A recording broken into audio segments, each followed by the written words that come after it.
This is a series of films that tells the history of contemporary fashion photography as seen through the eyes of models. Is there a picture that you wish had been taken of you? Or, conversely, a picture you wish hadn't? Ooh, I have a picture that I wish I hadn't. I can answer that. Okay. I think I saw it in the corner of my eyes. Oh, really? Yeah. Go through them all now so I can find it. Oh, do I wish there was a picture that has been taken of me? You know, it's a very interesting question, actually, because I'm always very sort of stylized, and I think Bruce Weber, I've got to say, has taken some pictures of me that I used to wish would be took of me. Really? Because you always want what you're not, you know? Because I am sort of, like I said, a blank canvas that everyone always sort of throws everything at me. But sometimes I just wish that I could just be the girl who would literally walk in and wouldn't need any hair and makeup, or they didn't want to do that to me and sort of be, or, you know, the pretty picture. I think back in the day, I'd just be like, why can't I just do sort of the standard beautiful picture, you know? And actually one big regret I have is never working with Corinne Day. We actually had a shoot scheduled together, and I had, as you do, I think I had like the stomach flu or something like that. Something really highly frustrating happened, and I couldn't do the shoot. And it happened, and I was never able to shoot with her, and I was a real fan of her work. I mean, obviously there's a grittiness to it. I remember actually, I mean, everyone always sort of focuses on the face pictures of Kate, but I remember when she took Kate to Blackpool with Panos. Remember, and she sort of chopped Kate's hair off, and there was sort of like very, very grungy pictures on the beach in Blackpool, and there was something so nostalgic about it, and I never shot with her, and I always sort of really, really admired her photographs. Excellent. Let me just ask you about one more set of pictures. Get one. I promise we'll stop. Here we are. I love this. So our shoot for John. When we worked day and night. We worked. We worked, and then I came back for more. I love these. I mean, honestly, I mean, obviously, John, come on. There's nobody, all the stuff you got, all those Dior campaigns, honestly, every season, it was, I feel like, the excitement of what you and John were going to come up with, you know? I mean, because what was the one with, was it with Angela Linval and Frankie Rader? With All the Mud? Or was that with the British? No, I'm trying to, there was one, or was it with Giselle, where it was it Giselle? There was one in foam with Giselle, there was one huge. Yeah, I mean, you always took it to an absolutely otherworldly place. And this shoot, I mean, I got to say, this was the most physically challenging shoot I've ever done. Whack it to the end. I've ever done. I remember there's a paramedic on set who I kept making me give me, Val Garland and Sam McKnight every day vitamin B12 shot just because. And it was brilliant though. I mean, I got to say, when the stunt woman came and sort of harnessed me in and showed me what to do, it looked so easy from her, like, oh sure, I can just get up there and drop kick into the picture. It was very, very difficult, and to sort of have it look real and have it look authentic was a lot of work. You know, we had Jane Howe, the lovely Jane Howe, styling, and we really worked hard for it. I mean, I think there wasn't one morning we weren't done any day until 2 a.m. That's when I have the avalanches in my ears. That song, the avalanches, rolling in my ears. I remember Sam wanted to dye my hair blue, and his hair colorist came back and said, "This is what happened to her hair when I dyed." She took a swatch of my hair, and it came back fried. It's like, Sam, let's use a wig. Let's use a wig, Sam. Let's do that. But obviously, you know, you had Sam and Val, and it was just, I can't believe what you created. I mean, for you, that must have been. It was tricky. I don't know how you pulled it together, to be really honest with you, because there was moments where, I remember this one particularly, this pose here, it's just backbending, but it's not. You think it might just be that for 5 minutes, it's that for 3 hours.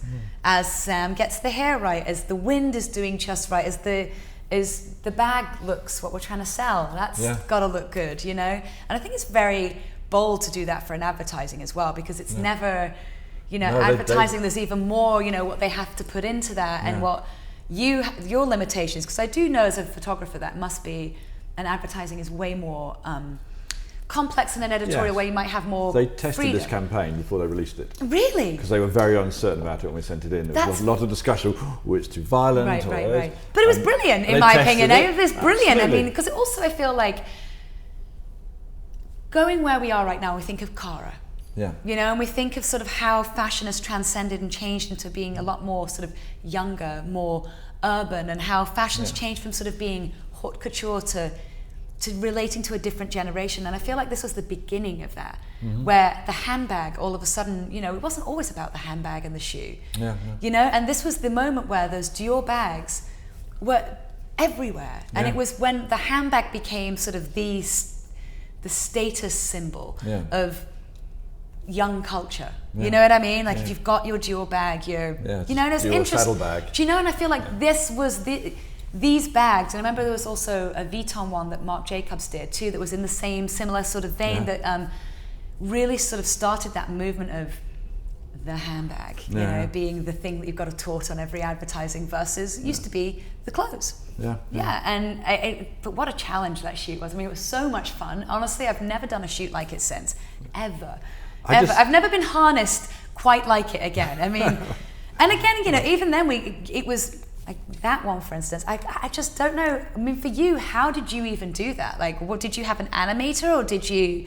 We found these, or this chap who did manga illustrations for Japanese manga comics, who turned out to be American. Oh wow! And he draws the lines, and then his partner would colour. So we'd have to send the prints to somewhere in the middle of nowhere in America, and the guy would walk down from his, whatever it was, house up on the hill, right the mile low down, pick up the prints from the FedEx courier, take it back up again, and then send them off to Canada to his colourist. So it was a little risky. Wow, but I love that, because that is what people don't know behind a photograph either. Do you know what I mean? And I think also in the day and age we're at, where you can, you know, it's like you can you can sort of. I watch people on set, you know, like change the color, change that, we'll remove that. You've got the stylist like taking things away, adding things. There's I mean, and I love that too, because there's an artistry in it, as you well know. I mean, you've been a pioneer for that, you know, but there's also something to know the process behind it, you know. I love that. I mean, I can't imagine that must be really stressful for you at the time, but I think the idea of the whole. I remember your wife coming occasionally and just sort of being like, "What the like? What is going on?" I think I ate more Kit Kats to keep me awake that shoot. It was like tea, chocolate, and like any form of like. I'd go back. I was staying. I mean, it's ridiculously fancy. I was staying at Claridge's. Yes. I just wanted to stay close to the studio. To be honest, I was like, God damn, I have to go all the way back to Claridge's. And I'd take a bath every night.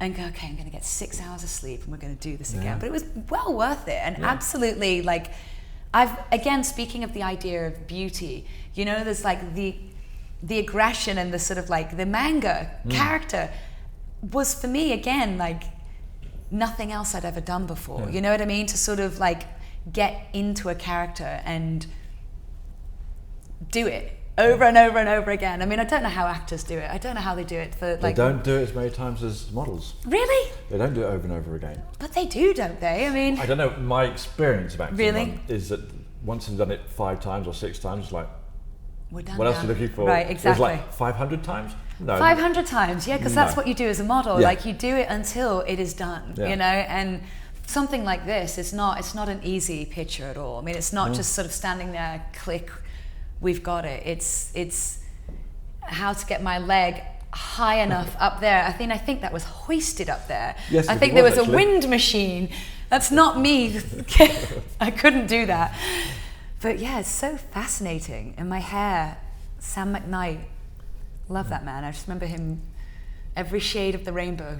No, he was fantastic on those jobs, as he so often is. And that dress too. I mean, you know, the Galliano bias cut. Yeah. Nobody does that. No one does. I miss that. I miss actually putting on a Galliano dress and seeing that he's got such a specific tailoring, you know, and I haven't worn a dress that has that. It's just the way he would make dresses. It's always this cut on the bias that was just so elegant on any woman. Right. Yeah.